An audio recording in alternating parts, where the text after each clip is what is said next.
Sebenarnya, apa sih kelebihan dan kekurangannya burung terucukan yang memiliki tipe dingin ini?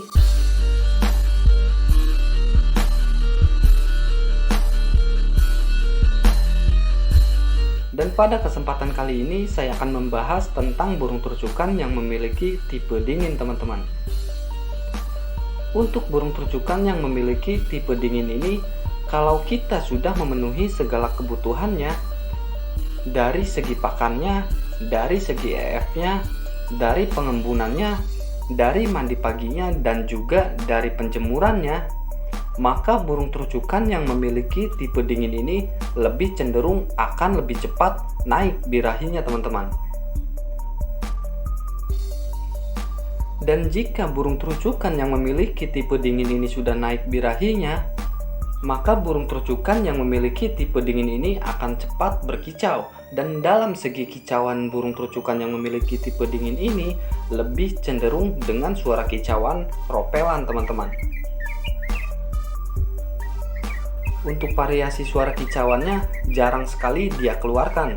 Walaupun terkadang burung terucukan tipe dingin ini mengeluarkan variasi suara kicauan, akan tetapi itu jarang, teman-teman. Karena burung terucukan yang memiliki tipe dingin ini dalam segi kicauannya lebih cenderung banyak mengeluarkan suara ropelan jika dibandingkan dengan variasi kicauannya. Maka jangan heran kalau teman-teman di rumah memiliki terucukan yang sering mengeluarkan ropelan dan jarang mengeluarkan variasi kicauannya. Itu menandakan bahwa burung terucukan yang teman-teman pelihara memiliki tipe dingin, teman-teman. Lalu, apakah bisa burung terucukan yang memiliki tipe dingin ini ngegaruda? Tentu saja bisa, teman-teman. Kalau memang burung terucukan ini usianya sudah mapan. Karena ngegaruda ini memang sudah ciri khas dari burung terucukan. Jadi semua burung terucukan bisa ngegaruda, teman-teman, termasuk betinanya juga. Tapi itu semua tergantung dari kebutuhannya, seperti yang sudah saya katakan di awal tadi, teman-teman. Kalau semua sudah terpenuhi dari segi pakannya, dari EF-nya, dari pengembunannya, mandi pagi, dan penjemurannya, maka burung terucukan tipe dingin ini dalam kegacorannya akan sangat sering sekali mengeluarkan ropelan daripada variasinya, teman-teman.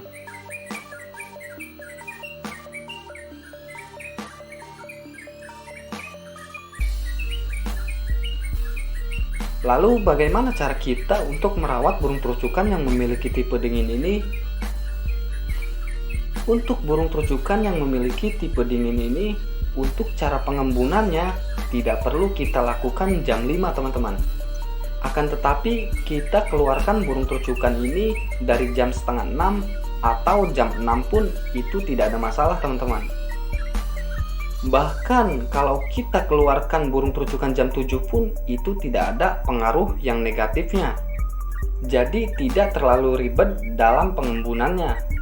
Tapi kalau misalkan teman-teman ingin mengeluarkannya jam 5, ya silakan.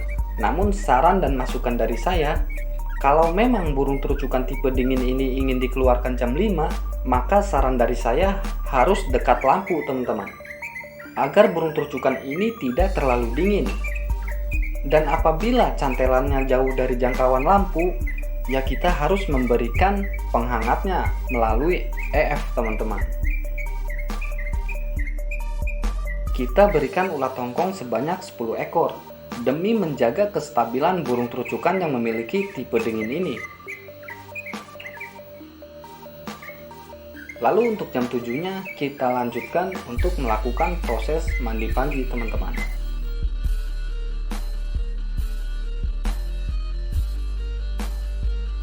Nah, berhubung burung terucukan ini memiliki tipe dingin, maka kita memandikannya jangan terlalu basah, teman-teman. Tapi di dalam sangkarnya kita sediakan air bersih dengan cepuk yang besar, karena kita tidak pernah tahu untuk takaran mandinya, teman-teman. Kalau kita berikan mandi pagi dengan basah kuyup, takutnya burung terucukan malah kedinginan, terus jadi sering murung. Dan apabila kalau kita memandikannya tidak terlalu basah, takutnya burung terucukan ini merasa kurang. Nah, Solusi yang terbaiknya kita semprot jangan terlalu basah, namun kita sediakan air bersih di cepuk yang besar teman-teman. Agar burung terucukan ini jika kurang dalam proses mandinya, maka dia akan mandi di dalam cepuk tersebut.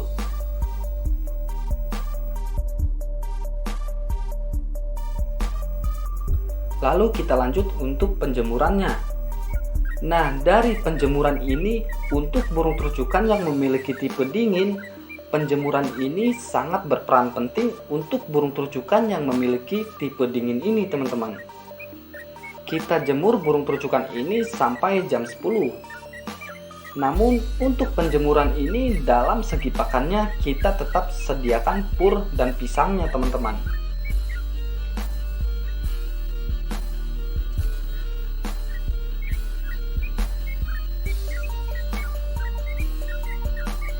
Nah, setelah kita lakukan penjemuran sampai jam 10, langsung kita berikan pakan tambahan berupa ulat hongkong 10 ekor lagi teman-teman.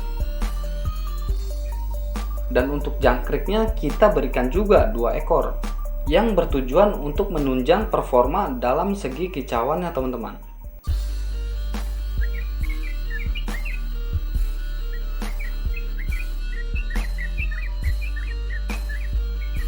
Nah, oke teman-teman, itulah yang sudah saya jelaskan tadi, bahwa pada intinya burung terucukan yang memiliki tipe dingin ini lebih mudah naik birahinya, dan jika burung terucukan yang memiliki tipe dingin ini akan lebih mudah untuk ngerovel teman-teman. Namun untuk kekurangannya bahwa burung terucukan yang memiliki tipe dingin ini sangat jarang sekali untuk mengeluarkan suara variasinya.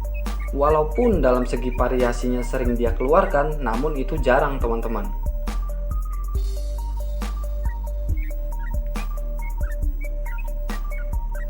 Nah oke teman-teman, mungkin hanya itu yang bisa saya sampaikan kepada teman-teman tentang burung terucukan yang memiliki tipe dingin ini. Semoga video ini bermanfaat. Bila ada salah kata, saya pribadi mohon maaf. Salam sahabat kicau mania.